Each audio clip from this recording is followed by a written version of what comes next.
నమస్కారం అందరికి. మాది ముక్కువారిపల్లి. మా ఇంటి ఆయన వీరబగా చేస్తున్నాడు. నాకు బిడ్డలు లేరు. నేను దేవుడు కొండకు పోయి వరపెడితే నాకు బిడ్డ ఒక కొడుకు ఒక కూతురు. ఆ బిడ్డను మేము ఎంతో అల్లరిముద్దుగా సాక్కున్నాం. సాకున్న తర్వాత ఆ బాబు సాఫ్ట్వేర్ గా జాబ్ చేస్తున్నాడు. అది చేసిన తర్వాత ఇంటికి వచ్చిన తర్వాత మాకు ఇట్లా ముక్కువారిపల్లిగా ఈ మాదిరిగా వాళ్ళు మాకు పరిచయం అయినారు. పరిచయం అయిన తర్వాత నా బిడ్డను తీసుకుంటాను వాళ్ళు ఈ మాదిరిగా దీనికి సర్పంచ్ చేసినారు. సర్పంచ్ చేసిన తర్వాత మళ్ళా ఎమ్మెల్యేగా వాళ్ళే చేసినారు. నా బిడ్డ అమాయకుడు, నా బిడ్డకి ఏమి తెలీదు. మా ఇంటికి క్యాస్ట్ ఒకటే కదా అని చెప్పేసి మా ఇంటికి తరుస్తూ వస్తా ఉండింది. సాయం కోసం వస్తా ఉండింది. ఏదో లేవు వచ్చింది అని చెప్పి మేము సాయం చేసినాము. చేసిన దానికి నైట్ పూట్ల కూడా వచ్చి రోజు టార్చర్ పెడతా ఉండింది. నా బిడ్డకి ఏమి తెలీదు. నా బిడ్డ అంత అమాయకుడు ఇంకొకడు ఉండడు. అంత బుద్ధివంతుడు నా బిడ్డను గప్పు పట్టించి నాశనం చేసింది నా బిడ్డను.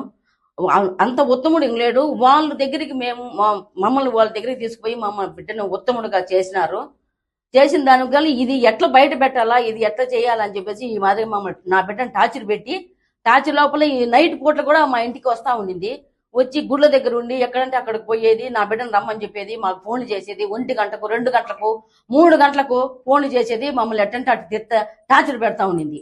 టార్చర్ పెడతా ఉంటే మేమేం చేస్తాం, 2 గంటలప్పుడు వచ్చేసి ఫోన్ చేసి మమ్మల్ని నా బిడ్డను లేపు అని చెప్పని మాకు ఫోన్ చేసి చెప్పింది. చెప్పినని వెంటనే నేను పోలీస్ కంప్లైంట్ తీసుకుపోయి కోడూరులో రైల్వే కోడూరులో పోలీస్ కంప్లైంట్ ఇచ్చిన తర్వాత కూడా మాకు ఫోన్లు చేస్తాను. నిద్రలే మాకు తెల్లవారులు నిద్రలే. రాత్రిలో ఎప్పుడు నిద్రలే. మేము ఎప్పుడు వస్తుందో ఎప్పుడు పోతుందో అని చెప్పి మేము వెయిట్ చేస్తా ఉన్నాము. ఆ పాప కావాలని మమ్మల్ని మరి టార్చర్ పెట్టి వాళ్ళని ఎట్ట బయటికి తీయాలా, వీడికి ఎంత మంచి పేరు ఉండాది, ఈ మంచి పేరుని ఎట్ట తీసి బయట పెట్టాలా, వాళ్ళని ఎట్ట బయట పెట్టాలా అనే రకంతో మమ్మల్ని ఈ మాదిరిగా టార్చర్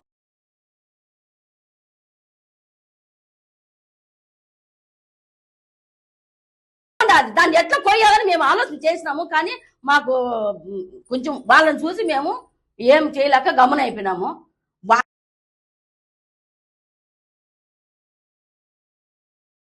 అసలు అది ఎట్లా పుట్టిందో ఎట్లా తెలీదో, దాని మొగుడికి దానికి బాగా సంబంధం ఉంది.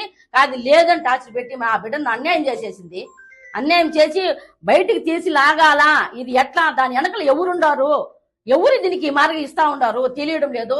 వైఎస్ఆర్ సిపి వాళ్ళు ఇస్తున్నారా, లేకపోతే బయట ఎవరన్నా ఉండి దాన్ని టార్చర్ పెడుతున్నారా, అది ఏమైంది తెలియకుండా నా బిడ్డను గప్పు పట్టించింది. వాళ్ళలో ఉంచి బయటకు తీయాలా, చెడ్డ పేరు రావాలా, వాడు బాగుపడుతున్నాడు వాడిని బయటకు తీయాలని చెప్పి నా బిడ్డను నాశనం చేసింది.